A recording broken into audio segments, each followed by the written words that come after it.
okwogera ne Katonda buli ku makya y'ensula ennamu ekulukutira mu bulamu bwaffe ne tufuna amaanyi agatuyamba okuyita mu lunaku lwonna. Funa amaanyi nga tonnafuluma nnyumba yo. Omwagalwa omwana wa Katonda ow'omuwendo nkulamusizzaako Mukama waffe Yesu Kristo. Katonda yeebale kukuuma n'okuyisa mu kiro ne bukya ng'oli mulamu. Erinnya lya Mukama waffe lyebazibwe. Mwasuze mutya eyo bassebo ne bannyabo abatulaba ku mpewo za 3 ya BNTV mu programu yaffe ennungi ensulo ey'enkya.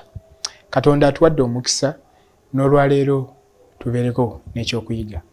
Oli butereevu n'omuweereza wa Mukama Isaac Walugembe okusinziira mu kanisa ya Seventh Day Adventist Church Manyangwa mu Gayaza District.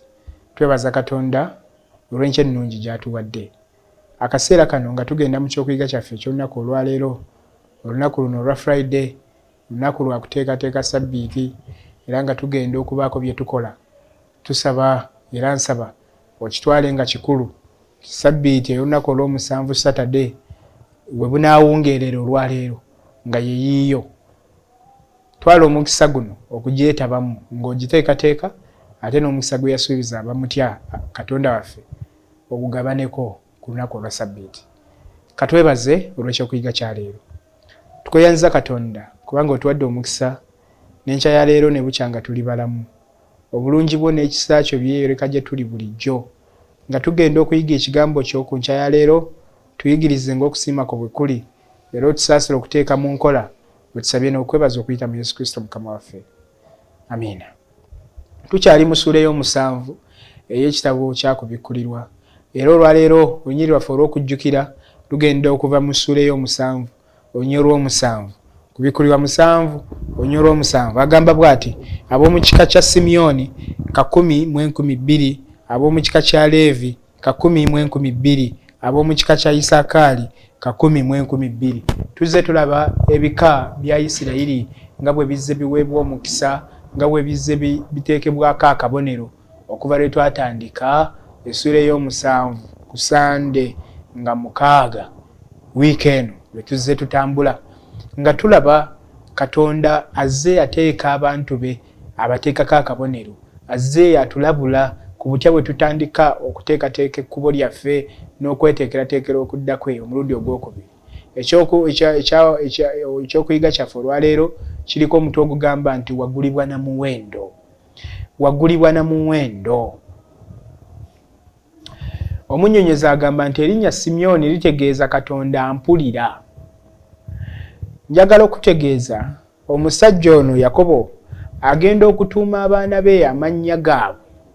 Abaana be ab'obulenzi 12 okubatuuma amannya gaabwe. Yatuuma amannya ago ng'asinziira mu experience ye gy'atambuliddemu.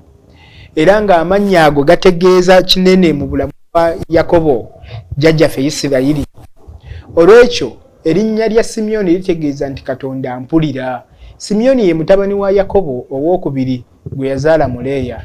Emboozi eyo gyagisanga mu lubereberye essuula ya 29 olunyiri olwa 33. Asinga okujjukirwa olw'effujjo lye. Weewaawo Simyoni yali wa ffujjo awamu ne muganda we Leevi.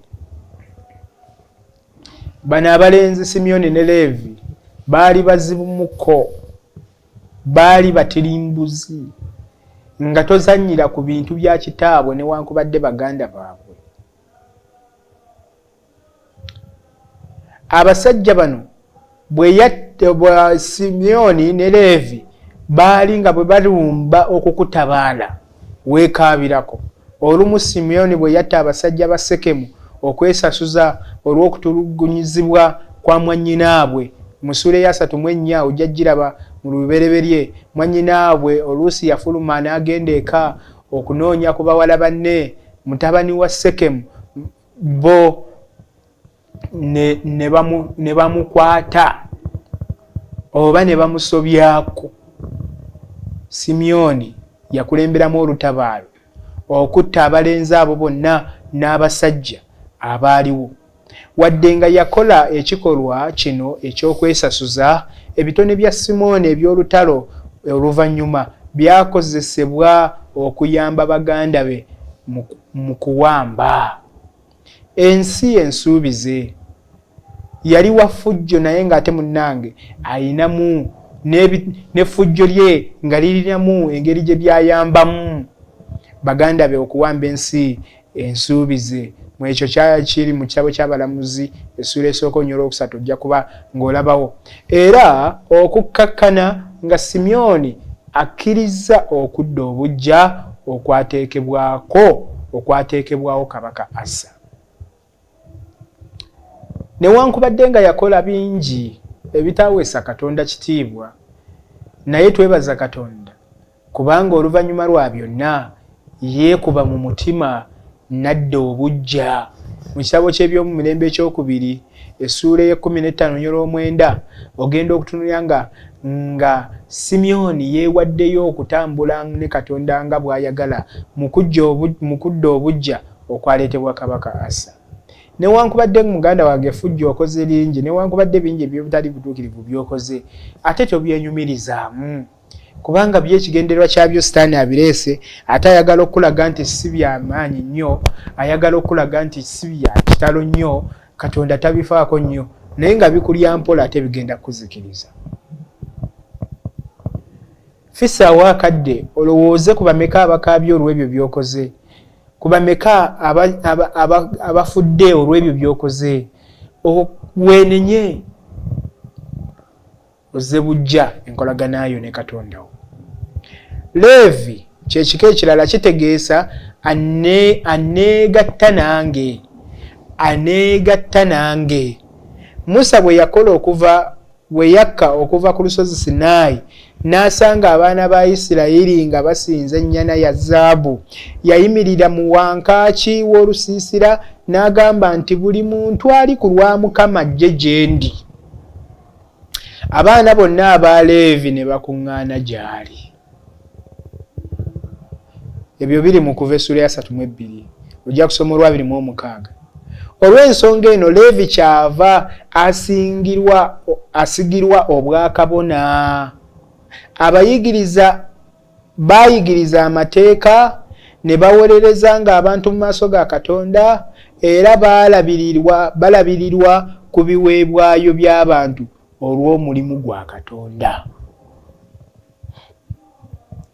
Ensi yonna ey'abaana ba Isirayiri nga bali mu ddungu bamaze okwekkiriranya ne basinza ennyana mu kifo kya Katonda. Musa akola ekirangiriro ng'agamba nti bannange buli ali ku lwa Katonda ajje. Mu bantu abaavaayo ekika kya Leevi kye kyavaayo. Katonda kyava abeesigisa obuweereza. Era kirowoozebwa era nga kikkirizibwa nti abaweereza bonna ab'omulembe egyasooka n'egino kaakano nga nange muntu alidde tuli mu kika kya Leevi, nze bwe ndowooza, kubanga emirimu gye baakolanga gye tukola kaakano. Twagala okwebaza Katonda kubanga Leevi yawolerezanga abantu. Leevi yayigirizanga ekigambo kya Katonda. Leevi yatabakaniranga emirembe. Ate nga munnange Leevi kyekika ekitaafuna mugabo mu by'obugagga bya Yakobo. Ng'omugabo gwabwe y'empeera y'emirimu gyabwe egy'okuweereza Katonda. Olw'ekyo ekika kya Leevi kitegeeza aneegatta nange. Oyinza okusalawo enkya ya leero naawe ne weegatta ne Katonda. Leevi newankubadde nga teyagabana mugabo ku byansi, naye yagabana omugabo ku bwa Katonda, era n'okutuusa kaakano baweereddwa omukisa abaweereza Katonda kubanga emigabo gyabwe tegiri kuno ku nsi, emigabo gy'abaweereza Katonda mu mwoyo ne mu mazima, ate nga beesigwa. Omugabo gwabwe ogusinga obukulu bwe bwakabaka bwa Katonda bw'abategekedde. Oyinza okwegatta kwabo, oyinza okwegatta ne Mukama. Enkya ya leero kirowoozeeko. Isakaali kitegeeza nti ampadde. Isakaali yasiimibwa ng'alina okutegeera okulungi. Mu by'omumirembe ekisooka essuula y'e12 tusoma nti abaana ba Isakaali baalinga bategeera ebiro bwe byali, okumanya ebigwanidde Isirayiri okukola. Baali bategeevu. nga bamanya bye bagwanidde okukola nga bamanya ne bye batagwanidde kukola. Baali bategeera ebiro nga bwe byali, kiki kye basaanidde okukola mu biro ebyo ne kye basaanidde okukola mu biro ebiriddako. Mu ngeri endala baali bategeevu Abayisakaali. Ekika kino kiyimirirawo ku lw'abo abategeevu era abasobola okukkiriza obuvunaanyizibwa obuzitowa mu mulimu gwa Katonda. Nga beesiimye. Gwe okimanyi nti oli mutegeevu olunaku lwe wasalawo okwetikka obuvunaanyizibwa nga Ssaabadinkoni walangirirwa nti oli mutegeevu. Kale oli alina diguli, alina bachelor, alina manya professor, dokita biki, naye nga talina mulimu gwakkiriza kukola mu kkanisa ya Katonda, oli mutegeevu okumusinga. Okimanyi nti okwetiba obuvunaanyizibwa ng'omukadde w'ekkanisa, okimanyi nti okwetiba obuvunaanyizibwa ng'omukristaayo, omudyankoni oba mu kitongole ekya Sabbath School n'ebitongole byonna by'okola olw'omulimu Katonda ogenda mu maaso, oli mutegeevu. Kati oba atakola mu kkanisa ya Katonda ye oba ali kiki? Tuuze opposite y'omutegeevu era omanya. Omanya. Naye njagala okutegeeza nti olunaku lwe wasalawo okwegatta mu buweereza, okole omulimu ogwo ogujjudde okusoomooza, n'omalirira okugenda mu maaso, walangirirwa okubeera omutegeevu. Era ekika kino ekya Isakaali kiyimiriddewo ku lwabo. Kiyimiriddewo ku lwabo. Katonda akuwa omukisa kubanga bwe wasalawo okumuweereza wategeera. Agamba okuteekateeka ekkubo erisingako obulungi eri abantu okutambuliramu. N'oweereza Katonda n'oteekateeka nga gwe ebirowoozo byo n'amagezi go buli kaseera birowooza ku butya abantu batambulidde mu kkubo golokofu, oli wa mukisa, oli mutegeevu. Kakati njagala gwe naawe weekeberemu. Gwe atabakanira okumalawo emirembe, nga gwe abasanyuka tebakusanyusa oyagala oleeta olugambo lubayuzeemu, nga gwe abasanyuka tebakusanyusa oyagala oleeta obulimba n'okuwaayiriza bibatabangule. Ng'ekkanisa Abadinkoni bafuba okugamba nti bannange wano tetuteekawo pampa tukuume obuyonjo, naye nga gwe oyagala oleete ebikooya nga bali bwe bakoowa gwe lyessanyu lyo, gwe naawe weekebere omanye w'otuula. Naye bagambye, omunnyonnyozi agambye nti oyo yasalawo okuyimirira mu mulimu ogujjudde okusoomooza olw'okuweereza Katonda n'okutegeka ekkubo ly'abantu ba Katonda okulaba nga batambula baweesa Katonda ekitiibwa. Oyo wa mukisa ate ajjudde okutegeera. Nga tonnaba kusaasaana mu mirimu gya leero, wandyegombye okutegeera. Ddi lw'otegeera ng'osazeewo okuweereza Katonda awatali kwekkiriranya, awatali ntondo, awatali kwesisigiriza oba okwesiginganya ne banno, naye n'okola mu mazima ne mu bwenkanya ate ng'osanyuka. Bayibuli egambye oli mutegeevu. Era osibuka mu kika ky'Abayisakaali. Okufaanana ne Ezekeeri, Abayisakaali baali nga bakuumi, okutegeeza okubikkulirwa kw'obunnabbi obw'ennaku zaabwe, awamu n'okulabula abantu ku kabi akabasemberedde. Bw'osoma mu Ezekeeri essula ey'okusatu olunyiriri lwa 16 okutuuka ku lwa 21, bwe batyo bwe baali. Mirundi emeka gy'olabudde abantu ba Katonda akabi akabasemberedde? Mirundi emeka gye weetabye mu kusaggula abantu ababula? Mirundi emeka gye weetabye mu kubuulira enjiri? Bayibuli egambye nti muntu w'amagezi era mutegeevu oyo ayayanira okukola mu mulimu gwa Katonda.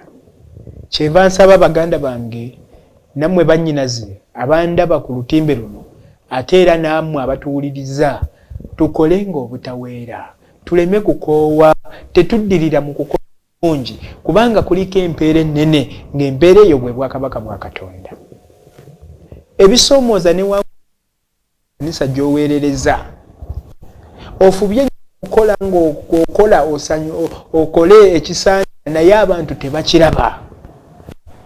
Okwandibadde ng'okusiima bakugeya bakulangira bakuvuma bakuwaayiriza bakukolera ebintu ebirala byonna n'owulira ng'omulimu ogwenyiye so ng'ate bambi teguliiko mpeera ya buliwo.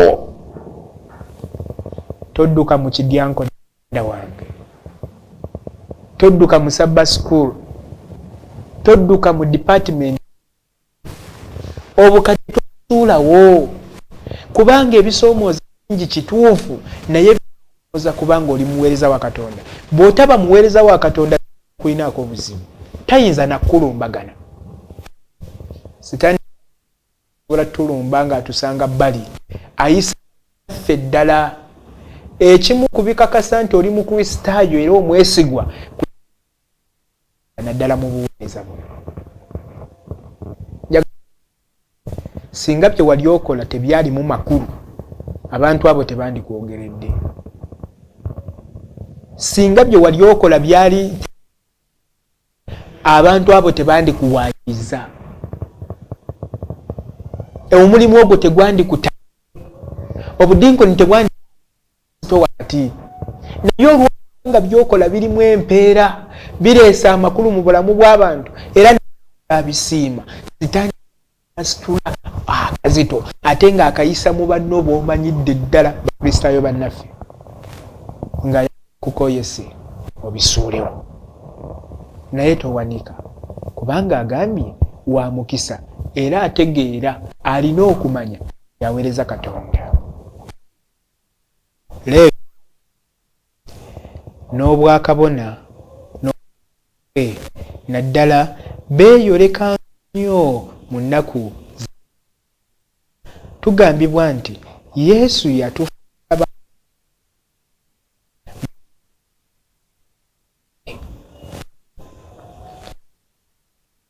sajja abo gye baakolanga luli naffe mu kiseera kino Katonda atuyita okugyetabamu.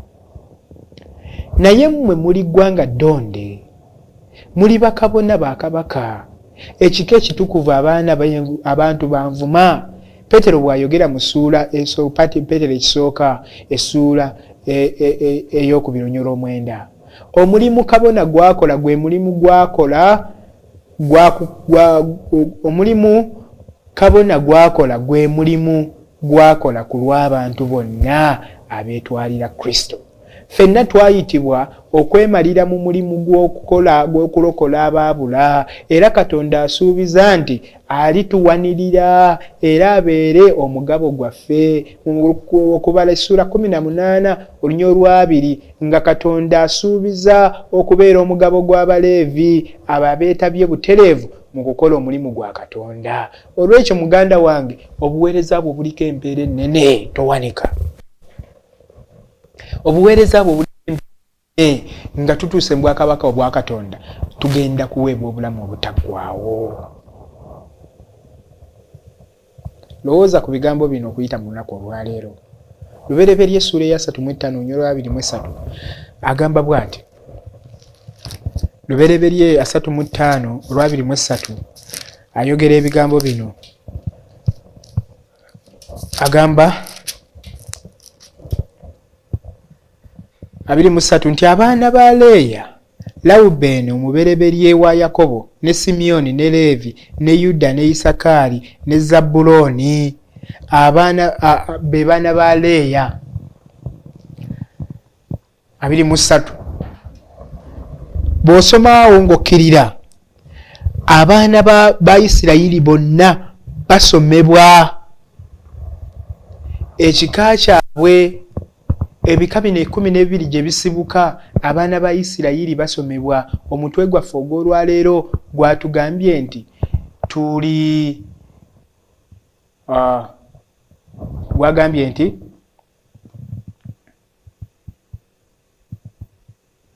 twagulibwa na muwendo. Tuli ba muwendo okusinga ensi bwetulaba.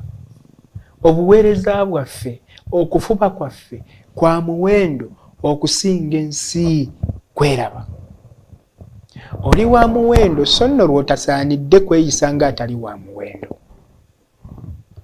Omumbejja mu Bwakabaka ennyambala y'eba ya njawulo. Teri mumbejja ayambala akunama kubanga wa muwendo. Teri mulangira amala galya kyasanze kubanga wa muwendo. Teri muntu wa muwendo amala gatambula na kugoberera buli kigambo kyasanze. Bamala kwekenneenya bigambo ebyogerwa gye bali, bwe babizuula nga by'amazima nga bya ddala batandika okubigoberera kubanga ba muwendo. Tuli ba muwendo mu maaso ga Mukama. Yeremiya essula ya 29 onyolo 12 ne 13 agamba. Yeremiya 29:12 ne 13 agamba bw'ati. Agamba nti era mulikaabira era muligenda ne munsaba nange ndibawulira. Era mulinnoonya ne mundaba bwe mulinneekenneenya n'omutima gwammwe gwonna. Katonda mwetegefu okutuyamba okutuyisa mu lunaku olwaleero ne wiiki yonna n'ennaku ze tusigaddeyo ez'obulamu bwaffe ssekinoomu bwe tunaanyiikira okumunoonyanga n'okukola by'asiima. Ekyo nakyo kirowoozeeko. Peetero ebbaluwa esooka essula esooka olunyolo 18 agamba ebigambo bino. Agamba nti nga mumanyi nga temwanunulibwa na bintu ebiggwaawo ffeeza oba zaabu mu mpisa zammwe ezitaliimu ze mwaweebwa bajjajjammwe. Ffe twagulibwa na muwendo. Empisa z'abajjajjaffe si ze zaatusaaniza okuyitibwa abaana ba Katonda kubanga zaali teziriimu, zaali mpisa mbi. Naye Katonda atwagadde bwagazi. Lowooza ku bigambo ebyo okuyita mu lunaku olwaleero. Katonda akuwa omukisa era n'okusaba kwo olwaleero kuddibwemu okuyita mu Yesu Kristo Mukama waffe. Katwebaze. Tukweyanza Katonda kubanga otuwadde enkya ennungi. Otuyigiriza nga tuli ba muwendo, nga twagulibwa na muwendo, era ogambye nti tuli bategeevu nnyo, tuli bategeevu ddala singa tusalawo okukuweereza mu mwoyo ne mazima, awatali kwekkiriranya, awatali kutya, awatali kwagala kusiimibwa bantu, naye nga tusiimibwa ggwe Katonda. Tuli ba mukisa n'okukirawo. Tusaasire Katonda tutambule nga ggwe bw'osiima okuyita mu lunaku olwaleero. Tugenda mu Friday kukola mirimu na kuteekateeka sabbiiti yo. Katonda emikisa gye wasuubiza abaana bo ku lunaku olwa sabbiiti gibeere naffe. Gitambule n'abazaana bo bano n'abaddu bo bano abagenda okukola olunaku olwaleero. Abalwadde bajjanjabe, abafiiriddwa obagumye, obeere empagi kwe beesigama abo abaweddemu essuubi. Okomyewo amaanyi n'essanyu mu bulamu bwabwe. Omukisa gwe wasuubiza abakutya Mukama kagubeere naffe okuyita mu lunaku olwaleero. Bwe tusabye nga twebaza kuyita mu linnya ly'omwana we Yesu Kristo omulokozi waffe. Amen. Saba Mukama akuwa omukisa nkwagaliza olunaku olulungi. Okwogera ne Katonda buli ku makya y'ensula ennamu ekulukutira mu bulamu bwaffe ne tufuna amaanyi agatuyamba okuyita mu lunaku lwonna. Funa amaanyi nga tonnafuluma nnyumba yo.